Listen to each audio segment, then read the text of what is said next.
जरूर करें और बेल आइकॉन को ऑन करें ताकि ऐसी ही आध्यात्मिक और ज्ञानवर्धक कथाएं आप तक सबसे पहले पहुंचे। वीडियो को लाइक करें और अपने मित्र परिवार के साथ भी शेयर जरूर करें। कमेंट बॉक्स में लिखिए हर हर महादेव। तो चलिए कहानी को शुरू करते हैं। भगवान शिव जी कहते हैं, हे गौरी, एक समय की बात है। किसी एक राज्य में एक राजा राज करता था। उसके 2 पुत्र और एक पुत्री थी। वही उस राज्य में एक बूढ़ी महिला भी रहा करती थी जो बहुत ही निर्धन थी। उस बूढ़ी महिला की 2 बेटियां थी। घरों में छोटे छोटे काम करके उसकी जो भी कमाई होती थी उसी से वह अपनी दोनों बेटियों का पालन पोषण करती थी। जैसे जैसे समय बीता उसकी दोनों बेटियां जवान हो गई। वही एक दिन छोटी बहन ने अपनी बड़ी बहन से कहा, दीदी, माँ को हर दिन दूसरों के घर पर काम करना होता है। वो दूसरों के घरों में काम करके हम दोनों का पालन करती है। इससे माँ को बहुत ही कष्ट सहना पड़ता है। इसलिए मैं चाहती हूँ कि मैं उनकी मदद करूँ। तब बड़ी बहन कहने लगी, हाँ बहन, मदद करना तो मैं भी चाहती हूँ, लेकिन मदद कैसे करें यह समझ में नहीं आता।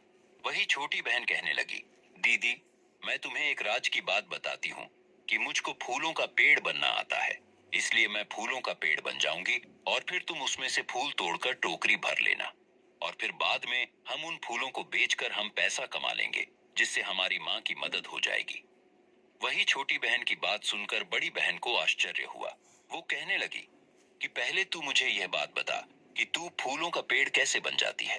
तब छोटी बहन कहने लगी, दीदी, ये सारी बात मैं तुम्हें बाद में बताऊंगी। सबसे पहले तुम एक काम करो, पूरे घर की सफाई करो, झाड़ू पोछा लगाओ, फिर तुम स्नान कर लो और स्नान करने के बाद कुएं से 2 घड़े पानी भर कर लाओ। लेकिन ध्यान रखना, अपने नाखूनों से उन घड़ों के पानी को मत छूना। बड़ी बहन ने छोटी बहन की हर बात को ध्यान से सुना। उसने पहले पूरे घर की अच्छे से सफाई की, फिर स्नान किया और फिर कुएं से 2 घड़े पानी भरकर ले आई। वहीं उनके घर के सामने एक बहुत बड़ा पेड़ था। फिर बड़ी बहन ने उस पेड़ के नीचे की जगह को भी साफ सुथरा कर दिया। इसके बाद छोटी बहन ने बड़ी बहन से कहा, दीदी, अब मैं इस पेड़ के नीचे बैठकर माता लक्ष्मी का ध्यान करूंगी। तुम ऐसा करना, इस घड़े का पानी मेरे शरीर पर उड़ेल देना। जैसे ही घड़े का पानी मेरे ऊपर गिरेगा, मैं एक फूलों के सुंदर पेड़ में बदल जाऊंगी। फिर तुम जितने चाहो उतने फूल तोड़ लेना, मगर एक बात का ध्यान रखना, न तो पेड़ की कोई डाली तोड़ना और ना ही पत्ते तोड़ना। तुम्हें केवल पेड़ से फूल चुनने हैं। फूल तोड़ने के बाद तुम टोकरी भर लेना। जब टोकरी फूलों से भर जाए तब तुम दूसरे घड़े का पानी उस फूलों के पेड़ पर उड़ेल देना। जैसे ही फूलों के पेड़ पर दूसरे घड़े का पानी गिरेगा, मैं फिर से मनुष्य रूप में वापस लौट आऊंगी। भगवान शिव कहानी सुनाते हुए आगे कहते हैं, हे गौरी, इस तरह छोटी बहन ने बड़ी बहन को सब कुछ समझा दिया और फिर पेड़ के नीचे बैठकर ध्यान करने लगी। फिर बड़ी बहन ने छोटी बहन के ऊपर पानी डाला। जैसे ही पानी उसके ऊपर गिरा, छोटी बहन चमत्कारिक रूप से एक सुंदर फूलों के पेड़ में बदल गई। फिर बड़ी बहन ने उस फूलों के पेड़ से बिना उसे कोई नुकसान पहुंचाए ढेर सारे फूल तोड़े और 2 टोकरियां फूलों से भर दी। इसके बाद उसने दूसरे घड़े का पानी उस फूलों के पेड़ पर उड़ेल दिया। अब जैसे ही फूलों के पेड़ पर दूसरे घड़े का पानी गिरा, वह पेड़ अचानक से फिर से लड़की में परिवर्तित हो गया। उसकी छोटी बहन वापस अपने असली रूप में आ गई। अब पेड़ की जगह पर उसकी बहन खड़ी थी। फिर छोटी बहन ने अपने बाल झाड़कर पानी की बूंदों को गिरा दिया और फिर दोनों ने फूलों की टोकरियां उठाई और अपने घर लौट आई। इस प्रकार फूलों की खुशबू चारों ओर फैल रही थी। फिर दोनों बहनों ने मिलकर उन फूलों की सुंदर मालाएं बनाई। फिर बड़ी बहन ने छोटी बहन से पूछा, बहन, अब इन फूलों को हम कहाँ जाकर बेचेंगे? छोटी बहन बहुत ही चतुर और समझदार थी। उसने अपनी बड़ी बहन की इस चिंता को भी दूर कर दिया। उसने बड़ी बहन से कहा, दीदी, हम इन फूलों को राजमहल में ले जाकर बेचेंगे। बड़ी बहन को ये सलाह पसंद आई और फिर दोनों सहमत होकर राजमहल के आगे ले जाकर आवाज लगाने लगी, ताजे फूल ले लो, खुशबूदार फूलों की मालाएं ले लो। भगवान शिव माता पार्वती से कहते हैं, हे गौरी, उन दोनों गरीब बहनों की मीठी आवाज और फूलों की खुशबू राजा की बेटी यानी राजकुमारी के कमरे तक पहुंच गई। तब राजकुमारी ने तुरंत अपनी माँ को बुलाकर कहा, माँ, बाहर कोई फूल बेच रही है, उसकी खुशबू यहाँ तक पहुंच रही है, आप उनसे फूल खरीद लो। वही रानी ने अपनी बेटी की बात मानकर दासी से कहकर उन दोनों बहनों को बुलाकर वे सुगंधित फूलों की मालाएं खरीद ली। फिर रानी ने दोनों बहनों से कहा, इन फूलों की क्या कीमत है? तब दोनों बहनें कहने लगी, हे हम गरीब लोग हैं, आपको जितना देने का मन करे आप हमें दे दीजिए। तब रानी ने बहुत सारा धन देकर दोनों गरीब बहनों से सारी फूल मालाएं खरीद ली और इस प्रकार फूल मालाएं बेचकर वे दोनों बहनें खुशी खुशी अपने घर लौट आईं। घर आकर उन्होंने अपनी माँ को कुछ नहीं बताया। छोटी बहन ने बड़ी बहन से कहा, दीदी, इन पैसों को कहीं अच्छे से छुपा दो, अभी माँ को कुछ मत बताना।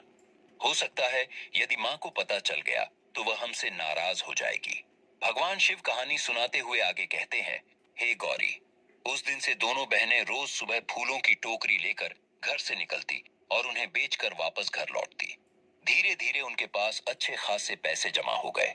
फिर एक दिन बड़ी बहन ने अपनी छोटी बहन से कहा, बहन, अब तो हमारे पास काफी पैसा हो गया है, क्यों ना हम माँ को बता दें। तब छोटी बहन ने कहा, नहीं दीदी, अभी नहीं, अगर माँ को गुस्सा आ गया तो हम कहाँ जाएंगे। भगवान शिव कहते हैं, हे गौरी, जैसे जैसे पैसे जमा होते गए वैसे वैसे उन दोनों बहनों का लालच भी बढ़ता गया।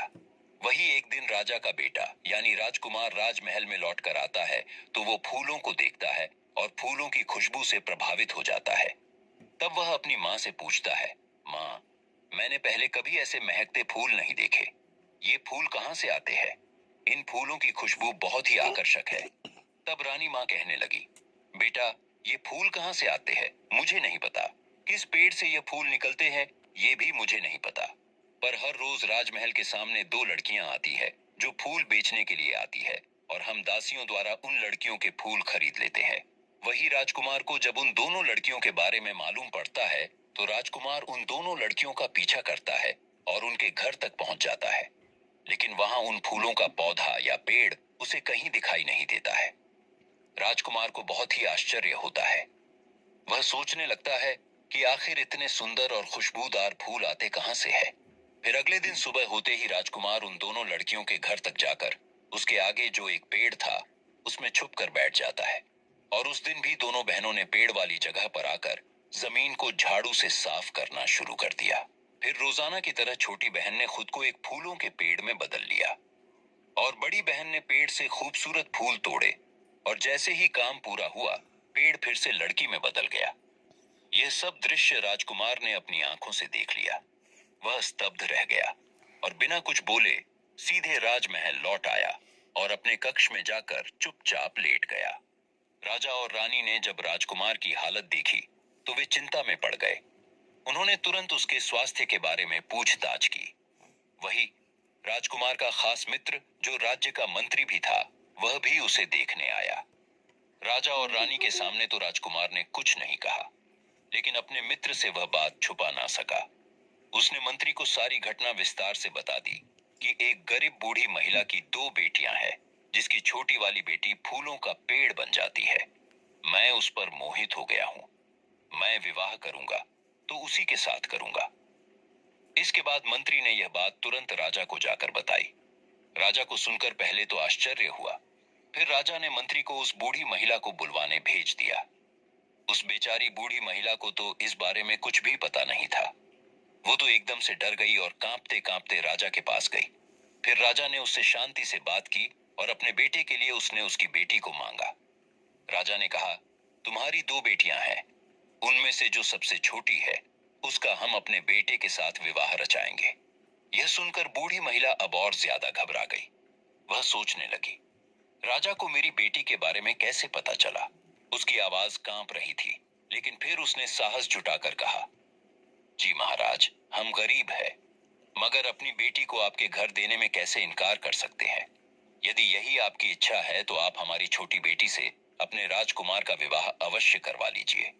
फिर राजा ने तुरंत ही एक चांदी की थाली में पान पत्ता, सुपारी और नारियल देकर उस बूढ़ी महिला का सम्मान करता है और बूढ़ी महिला विवाह के लिए तैयार हो जाती है। फिर विवाह तय होने के बाद वह बूढ़ी महिला घर लौट गई। उस बूढ़ी महिला को कुछ भी मालूम नहीं था। फिर घर लौटते ही उसने अपने हाथ में एक झाड़ू ली और गुस्से में आकर उसने अपने बेटियों को मारकर डांटा और कहा, तुम ये बताओ, कल तुम दोनों कहाँ गई थी? राजा ने तुम दोनों के बारे में पूछा है। मुझे अब सच सच बताओ, तुम रोज रोज कहाँ जाती हो और ये सब क्या चल रहा है? उधर दोनों बहनें भी बहुत ही भ्रमित थी।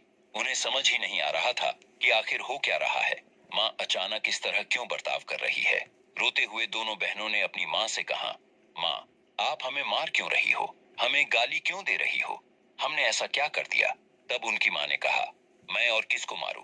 पहले ये बताओ, तुम दोनों कहाँ गई थी और तुम्हारे बारे में राजा को कैसे पता चला? फिर घबराई हुई लड़कियों ने अपनी माँ के सामने सारा राज खोल दिया। उन्होंने मन में सोचा, जब माँ को पैसों वाली बात पता चलेगी तो वो खुश हो जाएगी। यही सोचकर उन्होंने अपनी सारी जमा पूंजी माँ के सामने रख दी। मगर उनकी माँ शांत नहीं हुई, बल्कि और भी भड़क गई। उसने पूछा, घर में मेरे रहते हुए तुमने ये सब कैसे और क्यों किया? ये सब सुनकर तो ऐसा लगता है जैसे तुम कोई कहानी सुना रहे हो। ये मैंने सिर्फ कहानियों में सुना था कि कोई इंसान फूलों का पेड़ बन सकता है, पर मुझे इस बात पर भरोसा नहीं है। अगर तुम सच कह रही हो तो मेरे सामने अभी फूलों का पेड़ बनकर दिखाओ, तभी मैं मानूंगी, वरना मैं यही समझूंगी कि तुम कहीं छुपकर कुछ और काम करती हो। इतना कहकर उनकी माँ फिर से गुस्से में आकर चिल्लाते हुए उनको मारने लगी। वही अपनी माँ को शांत करने की कोशिश में छोटी बेटी कहने लगी, ठीक है माँ, अगर आप यही चाहती हो तो मैं अभी तुम्हारे सामने पेड़ बनकर दिखा देती हूँ। भगवान शिव आगे कहते हैं, हे गौरी। फिर छोटी बेटी अपनी माँ का संदेह दूर करने के लिए उसकी आंखों के सामने एक बार फिर से फूलों का पेड़ बन जाती है। अब उनकी माँ को यकीन हो जाता है कि उसकी दोनों बेटियां चरित्रवान हैं। भगवान शिव कहते हैं, हे गौरी, अब मामला साफ हो चुका था। जल्द ही शुभ मुहूर्त निकाला गया और विवाह का मंडप सजाया गया। फिर छोटी बेटी का राजकुमार के साथ विवाह संपन्न हो गया। विवाह होने के बाद में विवाह में जितने भी रिश्तेदार और मेहमान आए थे वो सभी राजकुमार और उसकी पत्नी को एकांत का स्थान देकर वहां से चले गए। वही राजकुमार 2 दिनों तक अपनी नवविवाहिता पत्नी से एक शब्द भी नहीं बोला और वह चुपचाप अकेले बैठा रहा, क्योंकि राजकुमार चाहता था कि उसकी पत्नी उससे पहले बातचीत शुरू करे। लेकिन उधर वह लड़की भी यही चाहती थी कि उसके पति यानी राजकुमार पहले कुछ बोले, पहले बातचीत शुरू करे। इस असमंजस में 3 दिन बीत गए। कोई भी पहले बोलने को तैयार नहीं था। फिर तीसरे दिन रात को लड़की को चिंता हुई कि मेरे पति मुझसे बात ही नहीं कर रहे हैं। अगर मेरे पति मुझसे बात ही नहीं करना चाहते तो फिर उन्होंने मुझसे विवाह ही क्यों किया? जब उसका संयम टूट गया और उसे रोका नहीं गया तो उसने अपने पति से पूछ ही लिया, आपने किस खुशी में मुझसे विवाह किया जब आप मुझसे 2 शब्द भी नहीं बोलना चाहते? वही राजकुमार कहने लगा, मैं भी तो यही चाहता था कि पहले तुम मुझसे बातचीत करो, पहले तुम अपना मुंह खोलो।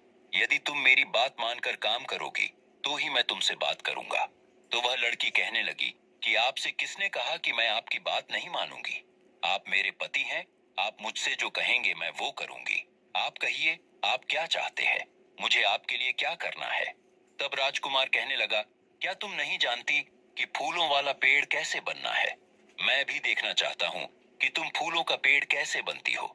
और जब तुम फूलों का पेड़ बनोगी तो मैं उसके फूल तोड़कर एकत्रित करूंगा और फिर उन फूलों पर लेटूंगा और फूलों की चादर बनाकर सोऊंगा। और यदि ऐसा होगा तो वो पल मुझे कितना खुशी देने वाला होगा। क्या तुम मेरे लिए ये कर सकती हो? तब वह लड़की चौंक कर कहने लगी, मैं और फूलों का पेड़, आप ये क्या कह रहे हैं? मैं कोई देवता नहीं, मैं भी औरों की तरह एक सामान्य लड़की हूँ। क्या इंसान कभी पेड़ बन सकता है? आपसे किसने कहा कि मैं एक फूलों वाला पेड़ बन जाती हूँ? तब राजकुमार कहने लगा, इस तरह झूठ बोलकर धोखा देना मुझे बिल्कुल पसंद नहीं है। उस दिन मैंने खुद अपनी आंखों से देखा था।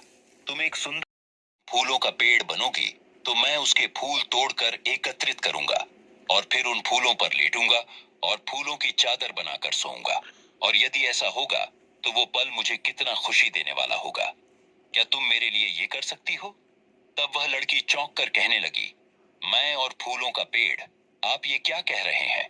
मैं कोई देवता नहीं, मैं भी औरों की तरह एक सामान्य लड़की हूँ। क्या इंसान कभी पेड़ बन सकता है? आपसे किसने कहा कि मैं एक फूलों वाला पेड़ बन जाती हूँ? तब राजकुमार कहने लगा, इस तरह झूठ बोलकर धोखा देना मुझे बिल्कुल पसंद नहीं है। उस दिन मैंने खुद अपनी आंखों से देखा था। तुम एक सुंदर पेड़ में बदल गई थी। अगर तुम मेरे लिए फूलों का पेड़ नहीं बनोगी तो फिर किसके लिए बनोगी? वही अपने पति की बात को मानकर लड़की ने अपने आंचल से अपने आंसू पोंछे और फिर कहा, प्रियतम, आप गुस्सा ना हो। अगर आप इतना जोर दे रहे हैं तो मैं आपके लिए जरूर फूलों का पेड़ बनूंगी। आप जो चाहेंगे मैं वैसा ही करूंगी। यदि आप सच में मुझे फूलों के पेड़ के रूप में देखना चाहते हैं तो 2 मटकों में पानी भर लाइए। फिर राजकुमार तुरंत 2 घड़े पानी लेकर आ गया। इसके बाद राजकुमार ने यह सुनिश्चित किया कि कोई देख ना सके। उसने कमरे के सारे दरवाजे और खिड़कियां बंद कर दिए। वही लड़की ने राजकुमार से कहा, प्रियतम, जब मैं फूलों का पेड़ बन जाऊंगी तब आप जितने चाहें फूल छून लेना, लेकिन एक बात का ध्यान रखना, किसी भी हालत में पेड़ की किसी भी डाली को मत तोड़ना और ना ही कोई पत्ता तोड़ना। और जब आप फूलों को चुन लो तो दूसरे घड़े का पानी मुझ पर उड़ेल देना ताकि मैं वापस अपने असली रूप में लौट सकूं। फिर राजकुमार को समझाने के बाद वो लड़की कमरे में ध्यान लगाकर बैठ गई।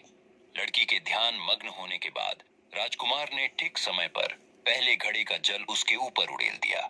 घड़े का पानी डालते ही वो लड़की फूलों के पेड़ में बदल गई। पूरे कमरे में फूलों की सुगंध फैल गई। इसके बाद राजकुमार ने बहुत सारे फूलों को चुन लिया और फिर उसने दूसरे घड़े का पानी उस पेड़ पर उड़ेल दिया। जैसे ही दूसरे घड़े का पानी उस पेड़ पर पड़ा, वह लड़की फिर से अपने मानवीय रूप में लौट आई। उसने अपने बिखरे हुए बालों को ठीक किया और चुपचाप खड़ी हो गई। इस प्रकार राजकुमार फूल फैलाकर उस पर लेट गया। फिर कुछ दिनों तक दोनों के बीच में यही चलता रहा। राजकुमार रोजाना सुबह मुरझाए हुए फूलों को खिड़की से बाहर फेंकता रहा।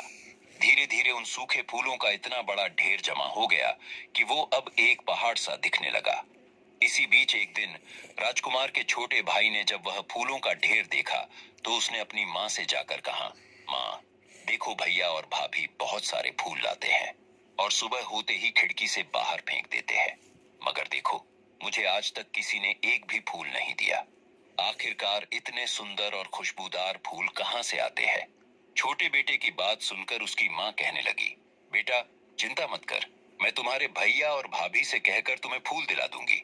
भगवान शिव जी कहानी सुनाते हुए आगे कहते हैं, हे गौरी, एक दिन की बात है। बड़ा राजकुमार किसी काम से राजमहल से बाहर गया हुआ था। वही उसके छोटे है। उसने अपने मित्रों से कहा कि आज हम सभी मित्र एक बगीचे में खेलने के लिए जाएंगे। तुम अपने साथ अपनी भाभियों को लेकर आना और मैं भी अपने साथ अपनी भाभी को लेकर बगीचे में आऊंगा। सभी मिलकर एक साथ खेलेंगे क्योंकि मेरी भाभी खिलते हुए फूलों का पेड़ बन जाती है और जब हम अपनी भाभी को फूलों का पेड़ बनते देखेंगे तो मुझे बहुत खुशी होगी और तुम सबको भी बहुत खुशी होगी। मेरे साथ तुम सभी को भी सुंदर और खुशबूदार फूल मिल जाएंगे। छोटे राजकुमार की बात सुनकर उसके मित्र कहने लगे, ठीक है मित्र, तुम भी अपनी भाभी को लेकर बगीचे में आना। हम भी तुम्हारी भाभी को फूलों का पेड़ बनते देखना चाहते हैं और हम भी अपनी भाभियों को बगीचे में लेकर आएंगे। भगवान शिव जी कहानी सुनाते हुए आगे कहते हैं, हे गौरी, फिर छोटा राजकुमार अपने मित्रों से वादा करके अपने महल वापस आ जाता है और अपनी भाभी को साथ ले जाने के लिए अपनी माँ से अनुमति मांगता है। अपने छोटे बेटे की बात को सुनकर माँ ने उससे कहा, बेटा, यदि तुम अपनी भाभी को अपने साथ बगीचे में लेकर जाना चाहते हो तो ठीक है, मैं तुम्हारे भाई से बात करती हूँ। इसके बाद माँ और छोटे भाई की इच्छा को देखकर बड़े राजकुमार ने अपनी पत्नी को छोटे भाई के साथ जाने की अनुमति दे दी। फिर रानी माँ ने अपने छोटे बेटे से कहा, बेटा, अपनी भाभी को साथ लेकर तो जा रहे हो, मगर शाम को उसे सुरक्षित घर पर लेकर आना। वही छोटा राजकुमार अपनी माँ को वचन देता है और अपनी भाभी को लेकर एक बगीचे में पहुंच जाता है।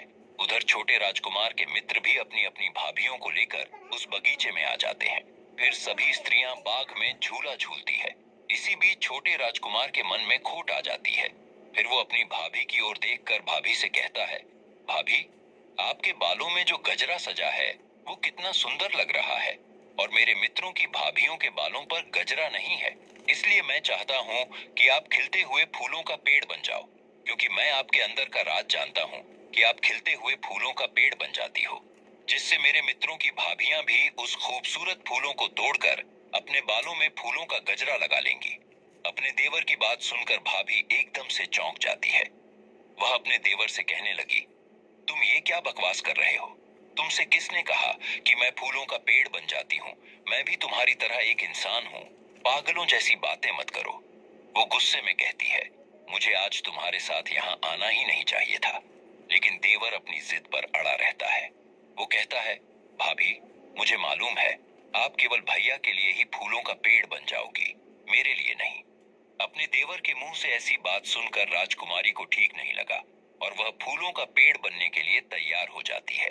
फिर राजकुमारी 2 घड़ा पानी मंगवाती है और छोटे राजकुमार को सावधान करते हुए अपने ऊपर पानी डालने का सारा काम बताती है। इसके बाद राजकुमारी ध्यान लगाने के लिए बैठ जाती है। राजकुमार अपनी भाभी के ऊपर मोहित हो जाता है और एक घड़ा पानी उसके ऊपर उड़ेल देता है। तभी राजकुमारी अधूरा पेड़ बन जाती है क्योंकि राजकुमार ने ठीक ढंग से पानी नहीं डाला। इसके बाद छोटा राजकुमार अपनी भाभी से कहता है, मैं दूसरे घड़े का पानी तभी डालूंगा जब तुम मेरे साथ विवाह करोगी। मैं तुमसे प्रेम करने लगा हूँ। देवर की बात सुनकर राजकुमारी कहती है, शर्म नहीं आती तुम्हें? मैं एक चरित्रवान स्त्री हूँ। मैं तुम्हारे बड़े भाई की पत्नी हूँ। तुम्हारी हिम्मत कैसे हुई जो तुम अपने भाई की पत्नी से छल करते हो? भगवान शिव माता पार्वती से कहते हैं, हे गौरी। तब तक शाम हो चुकी थी। बिजली चमकने लगी और आसमान से मूसलधार बारिश होने लगी। बारिश शुरू होते ही राजकुमार के मित्रों की भाभियों ने फूल तोड़ने शुरू कर दिए और फूलों के साथ वह पेड़ की पत्तियां भी तोड़ने लगी। ये देखकर छोटे राजकुमार ने पेड़ और टहनियां तोड़ने से मना भी नहीं किया क्योंकि वह अपनी भाभी से नाराज हो गया था। वह अपने मोह और क्रोध में अंधा हो चुका था। बारिश जब तेज होने लगी तो छोटे राजकुमार ने अपनी भाभी के ऊपर उल्टा सीधा घड़े का जल डालकर अपने मित्रों के साथ महल लौट आया। उधर राजकुमारी इंसान तो बनी मगर इंसान का आकार नहीं रहा क्योंकि पेड़ की पत्तियां और डाल टूटने से उसके हाथ पैर भी नहीं थे। शरीर पर घाव थे। बारिश के पानी में बहते हुए किसी तरह नाले में राजकुमारी का अधूरा शरीर गिर पड़ा क्योंकि पानी तेजी से बह रहा था और राजकुमारी की बचने की कोई उम्मीद नहीं थी। इस प्रकार एक एक चौड़े पत्थर से टकराकर राजकुमारी का शरीर बहना रुक गया और वो बच गई। वही अगले दिन सुबह उधर से कपास की 7-8 गाड़ियां गुजर रही थी तो उन गाड़ी वालों को नाले में गिरे आधे से मनुष्य की आकृति से आवाज सुनाई पड़ी। तभी पहले गाड़ी वाले ने दूसरे गाड़ी वाले से कहा, देखो, पता लगाओ उस नाले में से कैसी आवाज आ रही है। तब दूसरे गाड़ी वाले ने कहा, यहाँ तो कोई दिखाई नहीं दे रहा, हो सकता है कोई बेताल हो। वही जब पहला गाड़ी वाला दूसरे गाड़ी वाले की बातों से सहमत नहीं हुआ तो वह स्वयं गाड़ी से उतरकर नीचे आया तो क्या देखता है कि एक स्त्री जिसका आधा शरीर है उसके हाथ पैर नहीं है, शरीर पर घाव लगे हुए हैं और अपने बचाव के लिए वो आवाज लगा रही है। तब पहले गाड़ी वाले ने लड़की से कहा, आपको क्या परेशानी है? आपका यह शरीर कैसा है? तब उस राजकुमारी ने उस गाड़ी वाले को अपनी सारी बीती बताई और कहा, यदि भाई तुम एक घड़े में पानी भरकर मेरे ऊपर डाल दो तो मेरा शरीर ठीक हो जाएगा। उस आदमी को उस पर तरस आ गया और फिर वो एक घड़े में पानी ले आया। फिर वो राजकुमारी ध्यान लगाकर बैठ गई और फिर उस आदमी ने उस पर एक घड़ा पानी डाल दिया। एक घड़ा पानी राजकुमारी पर डालने से वह पेड़ बन गई पर पेड़ की शाखाएं टूट चुकी थीं। वही उसने बड़ी सावधानी से उन्हें समझाया। फिर उसने धीरे से दूसरे घड़े का पानी उस पर डाल दिया और जैसे ही दूसरे घड़े का पानी राजकुमारी पर पड़ा वैसे ही वो एकदम से राजकुमारी बन गई और अपने वास्तविक रूप में आ गई। फिर वो एकदम से खड़ी होकर अपने बालों पर लगे पानी की बूंदें झाड़ने लगी। फिर राजकुमारी बनने के बाद गाड़ी वालों ने कहा, चलो हम तुम्हें घर पर छोड़ देते हैं। भगवान शिव माता पार्वती से कहते हैं, हे गौरी। उस राजकुमारी को गाड़ी वालों से बात करते हुए बड़े राजकुमार के मित्रों ने देख लिया तो उन्होंने बड़े राजकुमार से जाकर कहा, तुम अपनी जिस पत्नी को ढूंढ रहे हो वह पराये पुरुषों से बात कर रही है। हमने अपनी आंखों से देखा है। अपने मित्रों की बात सुनकर बड़े राजकुमार को गुस्सा आ गया। उसने कहा, अब मैं समझा, कल ये मेरे भाई के साथ गई थी और उसे चकमा देकर चरित्रहीनता कर रही है। अब मैं अपने जीवन से इसका त्याग करता हूँ। और ऐसा वचन लेकर बड़ा राजकुमार शहर में निकल जाता है। वही एक स्थान पर राजकुमारी की नजर उसके पति यानी बड़े राजकुमार पर पड़ती है। वह गाड़ी से उतरकर अपने पति के चरणों को स्पर्श करती है।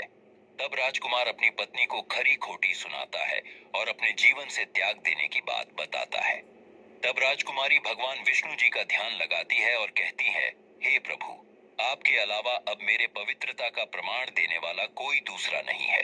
क्योंकि राजकुमारी एक पतिव्रता स्त्री थी इसलिए तुरंत ही भगवान विष्णु जी एक साधु के रूप में प्रकट होते हैं और राजकुमार से कहते हैं, बेटा, तुम्हारी पत्नी जिस पर तुम दोष लगा रहे हो वह एक पतिव्रता स्त्री है, चरित्रवान स्त्री है। फिर साधु रूपी भगवान विष्णु जी ने राजकुमारी से कहा, बेटी, तुम अपने पति को सारी घटना के बारे में बताओ। साधु के कहने पर राजकुमारी ने अपने पति राजकुमार को सारी बात बताई।